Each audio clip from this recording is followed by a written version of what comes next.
चलो आगे बढ़ते हैं फिर। तो अब इसमें जो नेक्स्ट टॉपिक है वो है mean free path.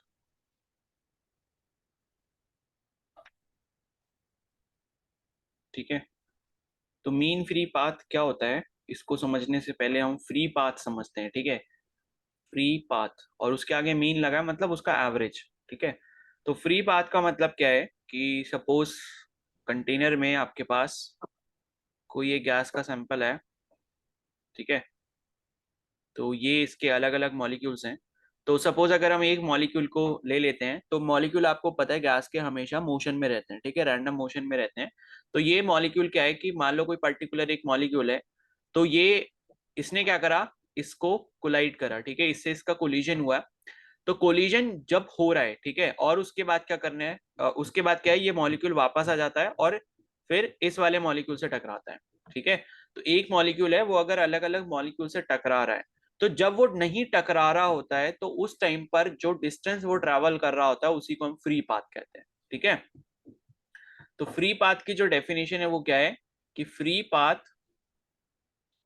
Is the distance travelled by gas molecule when it is not colliding. ठीक है। तो जब गैस मॉलिक्यूल अगर जब कोलिजन कर लिया एक बार, एक कोलिजन के बाद क्या हुआ, टकराने के बाद वो दूसरे के पास जा रहा है कोलिजन करने के लिए, तो उस बीच में जो वो डिस्टेंस को ट्रेवल करेगा उसी को हम क्या कहते हैं, फ्री पाथ कहते हैं। तो फ्री पाथ का मतलब क्या है कि जो डिस्टेंस उसने तब ट्रेवल किया होगा जब वो कोलाइड नहीं कर रहा। ठीक है। और मीन फ्री पाथ का क्या हो जाएगा, मतलब कि वो जितने भी टोटल डिस्टेंस से ट्रेवल करता है।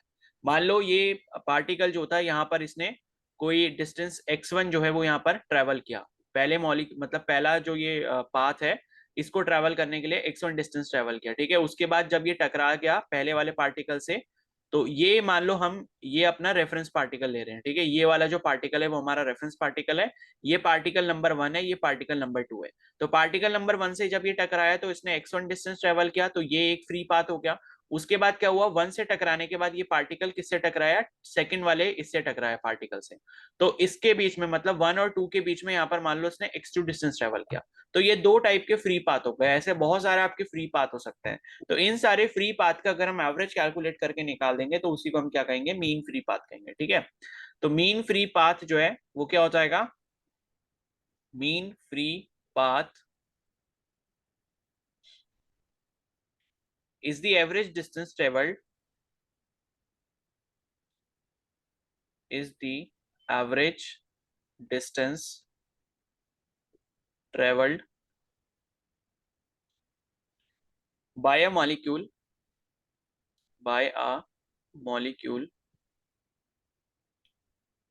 between two successive collisions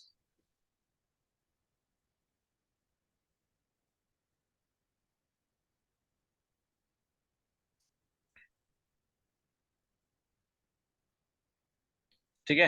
तो between two successive collision, successive collision का मतलब कि एक कोलिजन हुआ उसके बाद अगला कोलिजन जब होगा तो उसके बीच में जो उसने दूरी तय करी होगी, तो ये जितनी भी सारी दूरी होंगी यानी कि डिस्टेंसेस होंगे उनका अगर हम एवरेज कैलकुलेट कर लेते हैं तो उसी को हम मीन फ्री पाथ कहते हैं। ठीक है।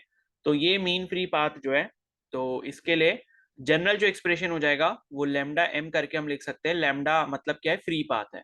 जो हम x1 x2 ले रहे थे वही चीज है ये। ठीक है।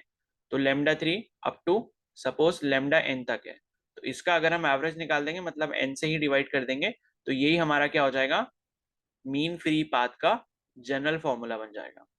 और अगर हम यहाँ काइनेटिक थ्योरी ऑफ गैस के अकॉर्डिंग देखें तो यहाँ पर जो लैम्डा एम की वैल्यू होती है यानी कि मीन फ्री पाथ जो होता है हमारे पास वो होता है lambda m is equal to 1/√2 n pi d square. ठीक है। तो ये इसका फॉर्मूला होता है जो आपको ध्यान रखना है मीन फ्री पाथ का फॉर अ पर्टिकुलर गैस। ठीक है। तो यहाँ पर ये देख लेते हैं, लेमडा एम क्या हो गया, आपका मीन फ्री पाथ हो गया, मीन फ्री पाथ। ठीक है।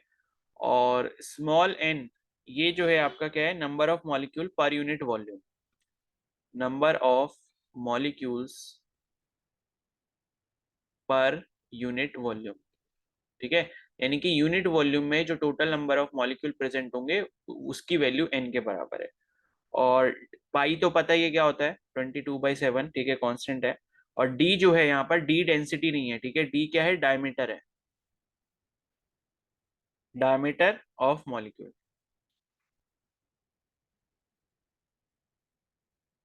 ठीक है। तो डी जो हो जाएगा यहाँ पर डायमीटर ऑफ मॉलिक्यूल हो जाएगा, तो ये चीज यहाँ पर थोड़ी सी ध्यान रखना, इसको डेंसिटी मत समझ लेना, ठीक है। डी क्या आपका डायमीटर है। तो ये जो था आपका मीन फ्री पाथ का फॉर्मूला होगा, ठीक है। तो ये क्लियर हो गया सभी को, mean free path. Yes sir. Yes sir. Yes sir.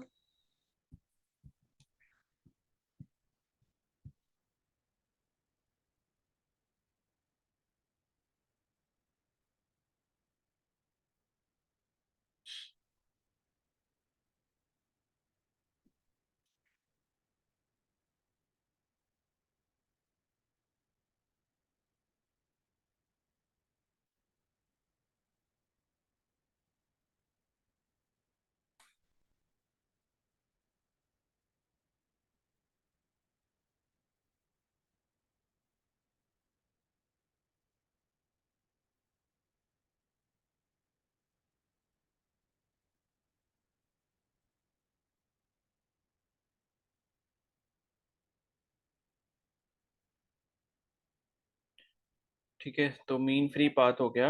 And इसके बाद जो है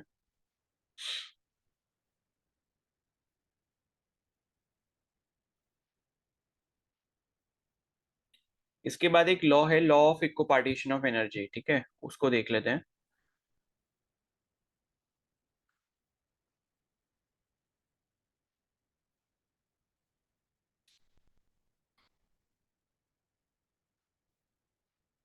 लॉ ऑफ इक्विपार्टीशन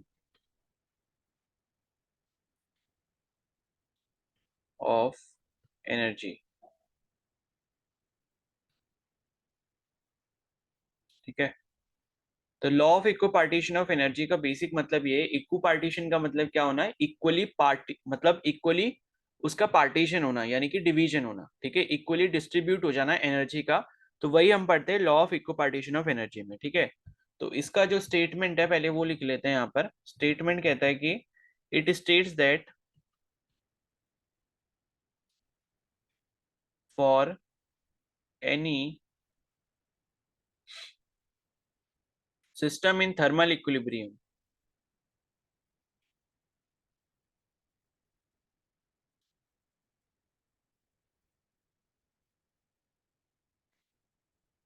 ठीक है, it states that for any system in thermal equilibrium the total energy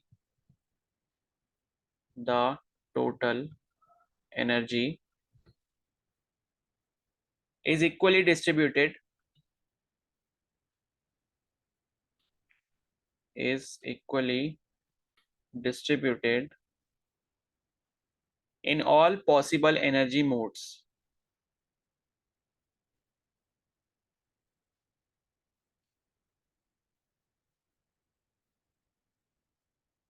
ठीक है, with each having with each mode having an average equal to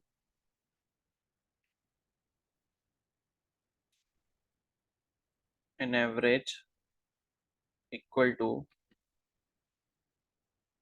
half k p into t, ठीक है। के B is basically, ये क्या है, Boltzmann constant है, ठीक है। तो हाफ के टी या हाफ के बी टी आप बोल सकते हो। तो देखो ये एक्सप्रेशन मतलब ये जो स्टेटमेंट है, ये स्टेटमेंट क्या कहता है कि it states that for any system in thermal equilibrium. तो पहली कंडीशन ये है कि आपकी जो गैस है या जो भी आपके पास सैंपल है गैस का, वो थर्मल इक्विलिब्रियम में होना चाहिए, यानी कि टेम्परेचर चेंज है वहां पर आपको देखने को नहीं मिल रहा, ठीक है, थर्मली इक्विलिब्रियम में। तो अगर कोई भी सिस्टम थर्मल इक्विलिब्रियम में है तो वहां पर जो टोटल एनर्जी होगी, ठीक है, टोटल एनर्जी किसकी, सिस्टम की, या फिर आप किसी पर्टिकुलर एक मॉलिक्यूल की बोल सकते हो। तो एक मॉलिक्यूल की अगर हम बात करते हैं, ठीक है, यहाँ सिस्टम की बात करें, लेकिन सिस्टम के अंदर हम जाएं तो काफी सारे मॉलिक्यूल होंगे, और हर मॉलिक्यूल के लिए हम बात कर रहे हैं कि एक अगर हमने मॉलिक्यूल लिया तो एक मॉलिक्यूल की जो टोटल एनर्जी होगी, ठीक है, वो इक्वली डिस्ट्रीब्यूटेड होगी। कहां पर होगी, in all possible energy modes. ठीक है, अब ये ऑल पॉसिबल एनर्जी मोड्स का मतलब बेसिकली क्या है कि जितनी उसकी डिग्री ऑफ फ्रीडम होंगी, यानी कि कोई भी अगर मॉलिक्यूल है, वो मॉलिक्यूल, डिग्री ऑफ फ्रीडम का मतलब होता है कि वो मॉलिक्यूल किस किस डायरेक्शन में जो है मूव करने के लायक है, यानी कि किस किस डायरेक्शन में वो अलाउड है मूव करने के लिए। तो जितनी नंबर ऑफ डायरेक्शन में वो अलाउड होगा मूव करने के लिए, उतने नंबर ऑफ डायरेक्शन में जो एनर्जी होगी पर्टिकुलरली किसी एक मॉलिक्यूल की, वो सबको, मतलब सबकी अलग अलग डिवाइड हो जाएगी। ठीक है, और यहाँ पर ये लिखा है कि यहाँ पर जो एवरेज आपकी वो होती है एनर्जी जो आप डिस्ट्रीब्यूट करते हो, या जो डिस्ट्रीब्यूट होती है मॉलिक्यूल के किसी भी मूड में, वो कितनी होती है, हाफ kT के बराबर होती है। ठीक है, तो इसको हम कैसे समझ सकते हैं, तो जैसे अगर हम यहाँ पर गैसेस की, अलग अलग गैसेस की बात करते हैं, ठीक है, तो पहले अगर मैं बात करूं मोनो एटॉमिक गैस की, तो जब भी हम काइनेटिक थ्योरी ऑफ गैस की बात करते हैं, हम जनरली यही कंसीडर करते हैं जो गैसेस हम ले रहे हैं वो कैसी टाइप की है, मोनोएटॉमिक गैस है। मोनोएटॉमिक का मतलब क्या होता है, जो सिर्फ एक एटम में एग्जिस्ट करती है, जैसे कि जेनॉन हो गया, हीलियम हो गया। ठीक है, डायटोमिक गैस का मतलब क्या है, जैसे ऑक्सीजन हो गया O2, ठीक है, क्लोरीन हो गया Cl2, और फ्लोरीन हो गया F2। ठीक है, वो हो गई आपकी डायटोमिक गैसेस। इसी तरीके से पॉलीएटॉमिक गैसेस भी हो सकती हैं। ठीक है, तो मोनोटॉमिक और डायटोमिक के बारे में बस हम थोड़ा सा देख ले रहे हैं, इसमें ज्यादा कुछ इतना देखना नहीं है। तो मोनोटॉमिक गैस के लिए हमारी जो डिग्री ऑफ फ्रीडम होते हैं, इसको एफ से डिनोट करते हैं। ठीक है, एफ का मतलब क्या है, degree of freedom, degree of freedom. ठीक है, तो ये जो एफ होता है ये हमारा 3 के बराबर होता है, यानी कि अगर आपके पास कोई भी एक मोनोएटॉमिक गैस है जिसके पास सिर्फ और सिर्फ क्या है, सिंगल मॉलिक्यूल है, तो इस सिंगल मॉलिक्यूल के पास 3 डायरेक्शन में जाने की आजादी होती है। किधर किधर ये जा सकता है, इधर एक तो ये एक्स एक्सिस में जा सकता है, इधर एक ये तो वाई एक्सिस में जा सकता है, और तीसरा क्या जा सकता है, जेड एक्सिस में जा सकता है। तो मोनोएटॉमिक गैस जो होती है वो सिर्फ और सिर्फ क्या करता है, ट्रांसलेशनल मोशन करता है। ट्रांसलेशनल का मतलब होता है एक ही लाइन में। ठीक है, या तो वो एक्स एक्सिस में जा रहा होगा किसी पर्टिकुलर टाइम पे, या फिर वो वाई एक्सिस में जा रहा होगा, या फिर वो जेड एक्सिस में जा रहा होगा। तो ट्रांसलेशनल मोशन करने की सिर्फ कैपेबिलिटी होती है किसी भी एक मोनोएटॉमिक गैस में। और ट्रांसलेशन मोशन जो है 3 डायरेक्शन में पॉसिबल हो सकता है, या तो एक्स डायरेक्शन में, या वाई डायरेक्शन में, या जेड डायरेक्शन में। तो इसके अकॉर्डिंग जो डिग्री ऑफ फ्रीडम हो जाती है वो कितनी हो जाती है, F3 के बराबर हो जाती है। ठीक है, ये हो गया। अब देखो यहाँ पर क्या है कि हमने जो मतलब अभी एनर्जी कैलकुलेट की थी, ऊपर जो हमने काइनेटिक एनर्जी पढ़ी थी, यहाँ पर थोड़ा सा ऊपर चलते हैं हम।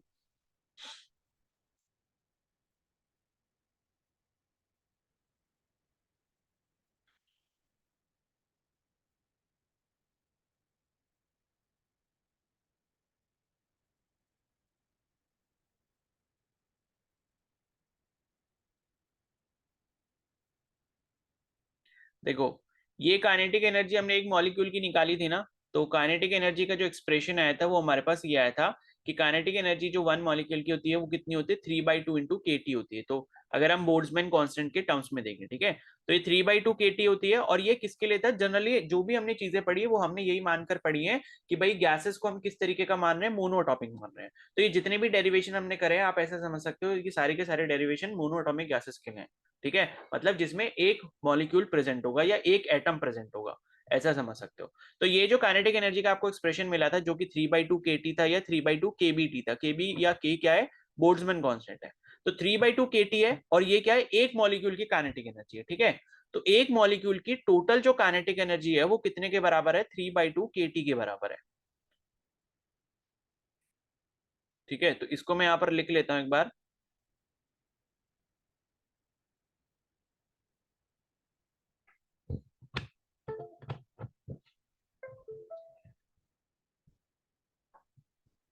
ठीक है, तो यहां पर मैं लिख देता हूं, since we know for one molecule of gas, ठीक है, कौन सी गैस, मोनो एटॉमिक, तो इसके लिए हमने देखा कि काइनेटिक एनर्जी जो होती है वो कितने के बराबर होती है, 3/2 इंटू KT के बराबर होती है, ठीक है, 3/2 इंटू KT, जहां पर K क्या है हमारा, बोल्ट्जमैन कांस्टेंट है,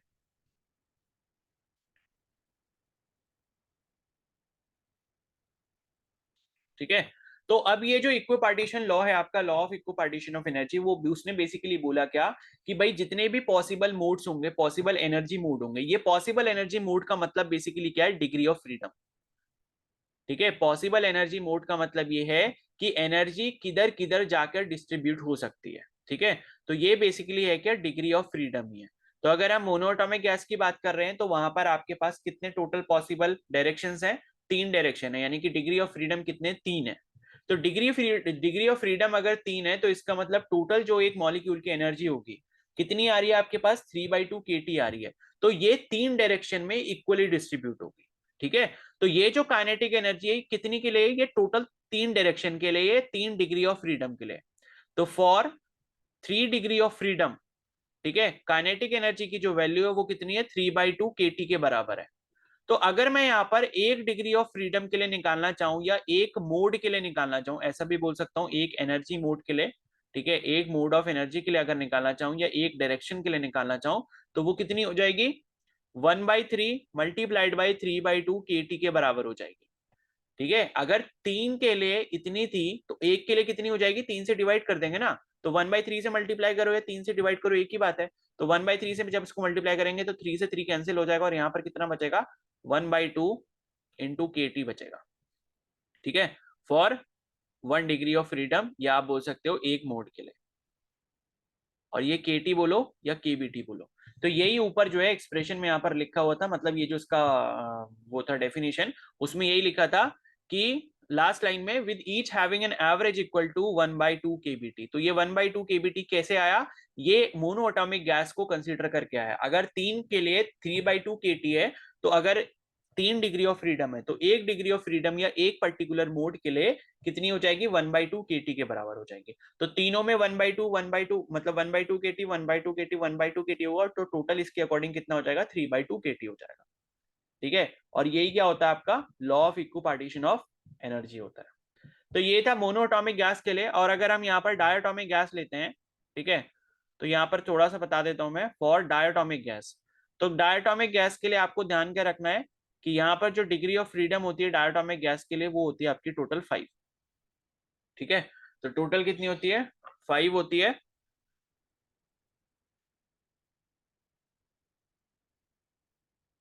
ठीक है।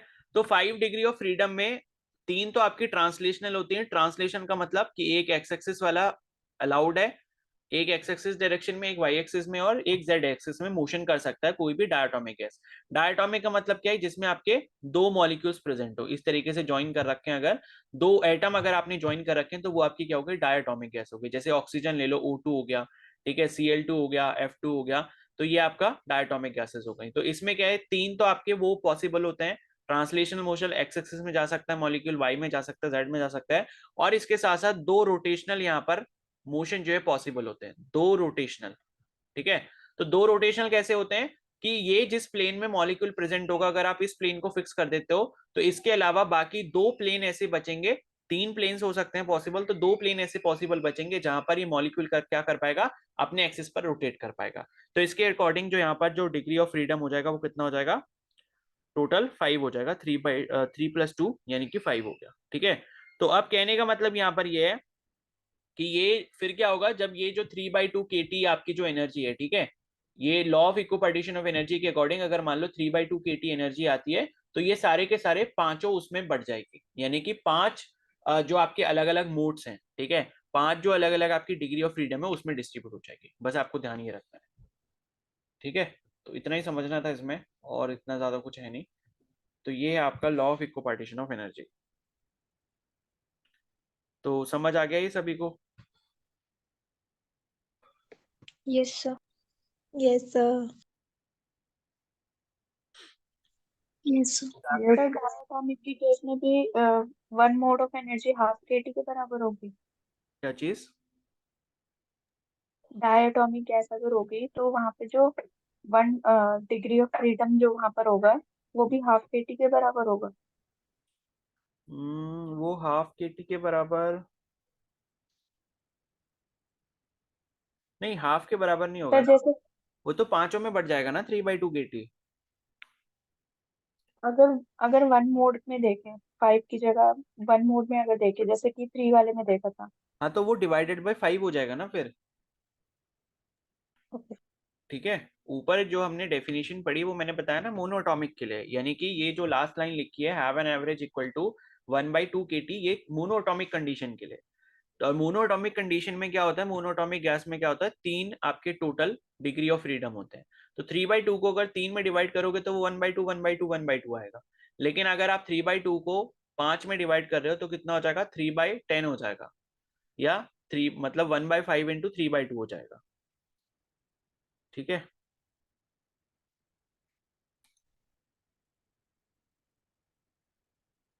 और एक और बस टॉपिक यहाँ पर रह गया, स्पेसिफिक हीट कैपेसिटी अलग अलग गैसेस के लिए, मोनोएटॉमिक, डायटोमिक और पॉलीएटॉमिक के लिए। ठीक है, तो इसे थोड़ा सा देख लेते हैं।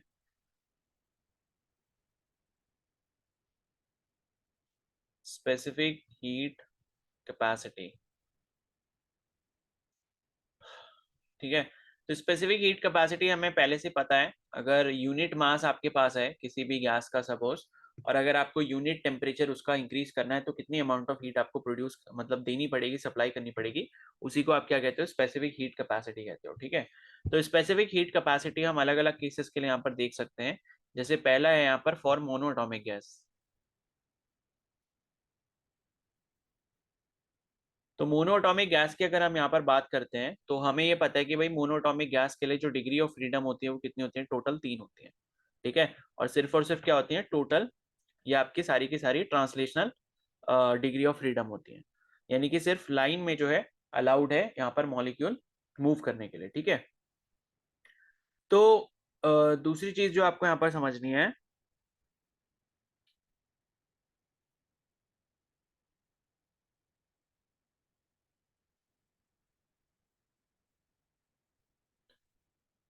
तो यहाँ पर होगा क्या कि जो टोटल काइनेटिक एनर्जी है, टोटल मतलब टोटल जो इंटरनल एनर्जी होगी वही क्या होगी, इसकी काइनेटिक एनर्जी के बराबर होगी। मतलब कोई भी गैस अगर आपके पास है तो उसकी जो टोटल एनर्जी है वो किसकी वजह से, उसकी काइनेटिक एनर्जी की वजह से।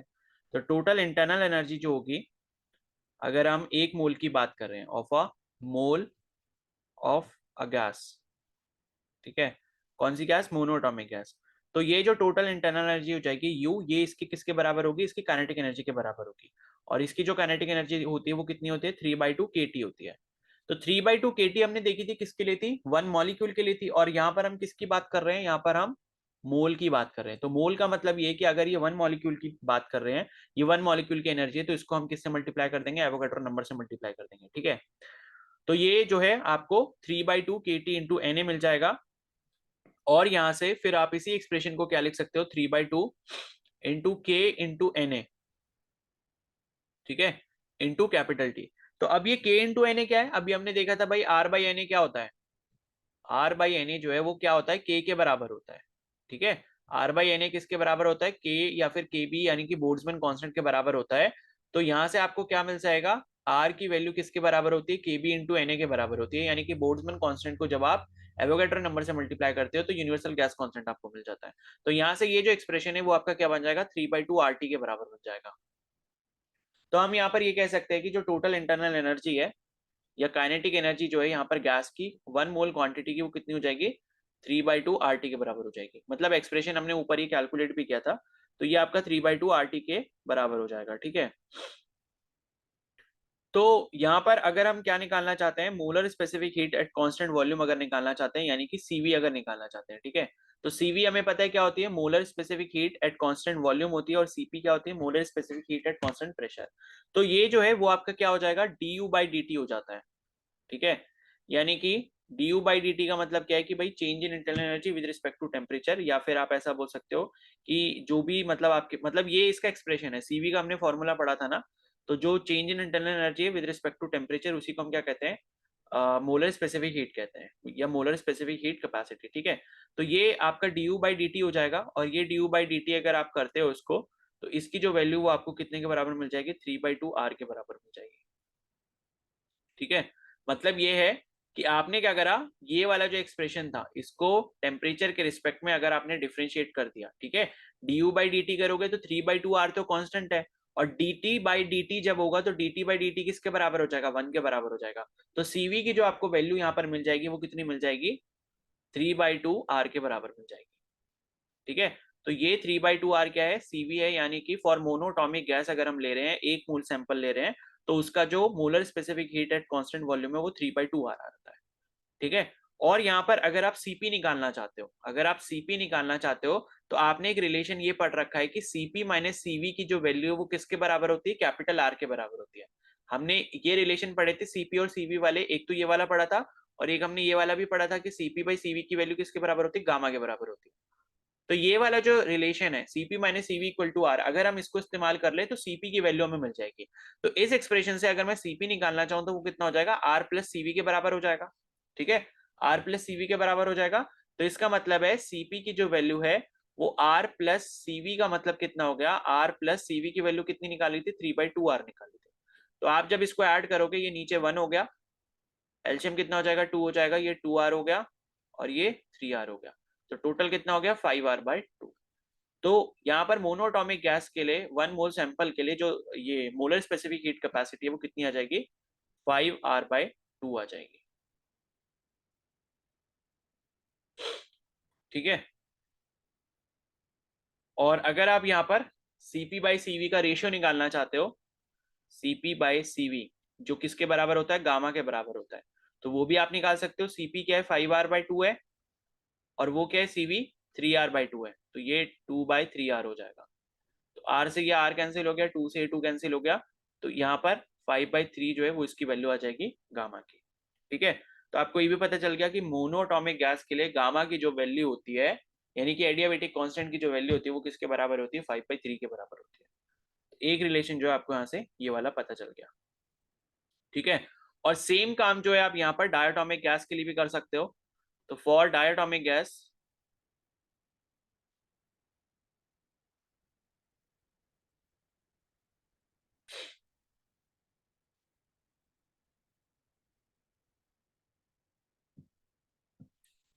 तो डायटोमिक गैस के लिए अगर हम ये करेंगे, फॉर डायटोमिक गैस, ठीक है,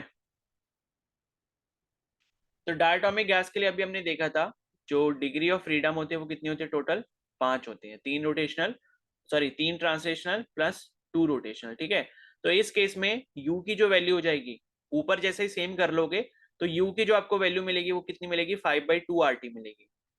सेम ऊपर जैसा हो जाएगा, तो u की वैल्यू अगर ये मिल जाएगी यहाँ पर, तो cv की जो वैल्यू है वो कितनी हो जाएगी, du/dt हो जाएगी, यानी कि 5/2r हो जाएगी।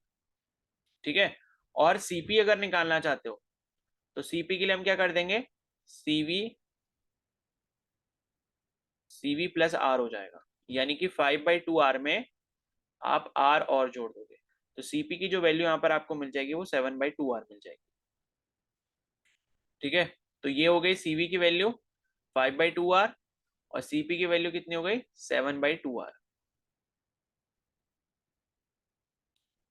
और इसी तरीके से आप गामा भी निकाल सकते हो, उसके लिए गामा क्या होता है, cp/cv होता है।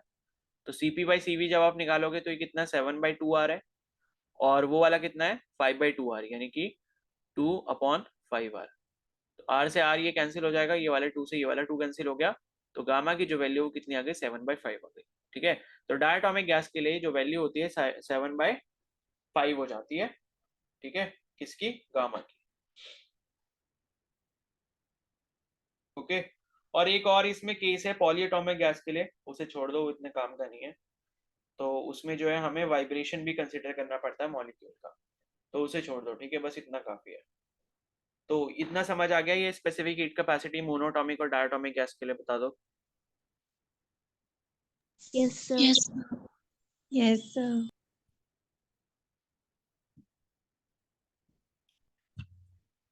ठीक है, तो फिर ये चैप्टर जो है यहाँ खत्म हो चुका है। अब आप इसके क्वेश्चन जो है कर लेंगे आज रात तक, और कल जो है हम इसके क्वेश्चंस को डिस्कस करेंगे सुबह।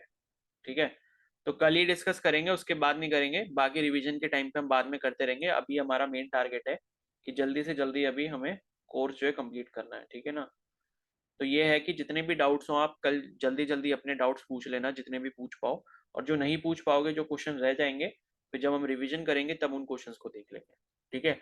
लेकिन ये है कि फिर भी अपने जो भी क्वेश्चंस हैं ये सारे कर लेना, और जो भी डाउट्स होंगे वो कल जो है आप जल्दी जल्दी पूछ लेना सुबह वाली क्लास में, ठीक है। क्लियर है सभी को? Yes Yes, sir. sir. Okay.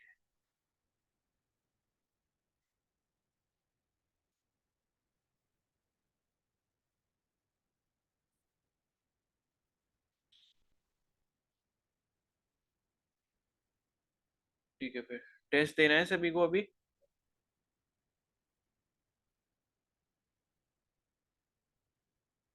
ठीक है, तो टेस्ट दे दो फिर।